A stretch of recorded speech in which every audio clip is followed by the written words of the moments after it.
moving, fighting just to stand. Neville began to stutter. I came down here because, well, I can't stop thinking about that night. The Yule Ball. His words floated out of him, soft and light like a duck. I think there was sort of, we almost, Ginny grinned. Oh, just get over here and fuck me already, why don't you? Osseo Dick, she shouted. Don't yell too loud, okay?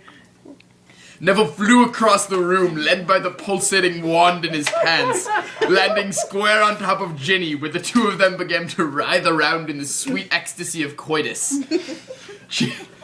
Ginny flung off her robe as though it had been a blanket on a hot summer's night and she had just woken up from a dream covered in sweat. Neville planted a kiss on each of Ginny's creamy, pale breasts and worked his way down past her navel, tickling her stomach with his manly stubble that he had because he was so fucking badass.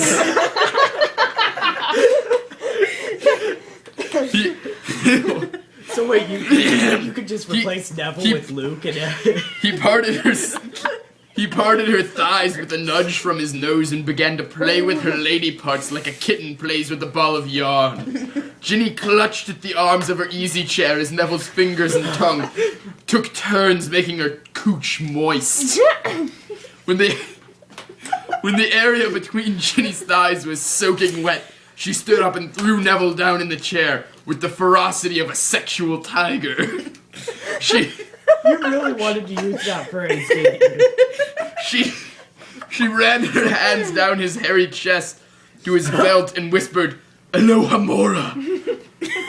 Neville's belt sprung off and his fly undid itself, revealing Neville's wand, 9 inches, rigid wood, with the hair from Chuck Norris's beard as its core. Ginny ran her hands along it, gently stroking it until she could feel it flexing upward in her grasp. She kissed it gently and then pulled back, leaving it aching for more.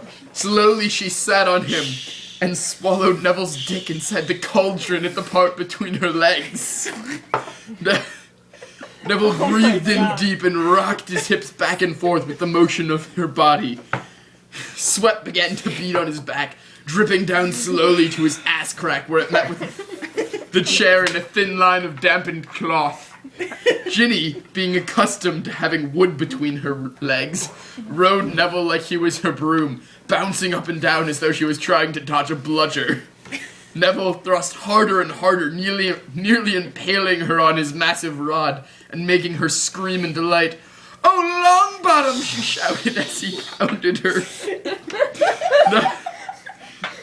Neville grabbed her hips and sped up, and his dick began to tense tighter and tighter. He thought of his happiest memory, kissing Ginny for the first time at the Yule Ball, and just when every muscle in his body seemed to clench, he shouted, "Expecto Patronum!"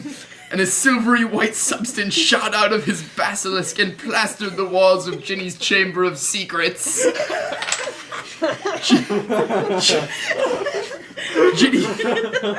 Ginny cuddled next to him in the armchair and drifted to sleep as the coals from the fire gently faded away.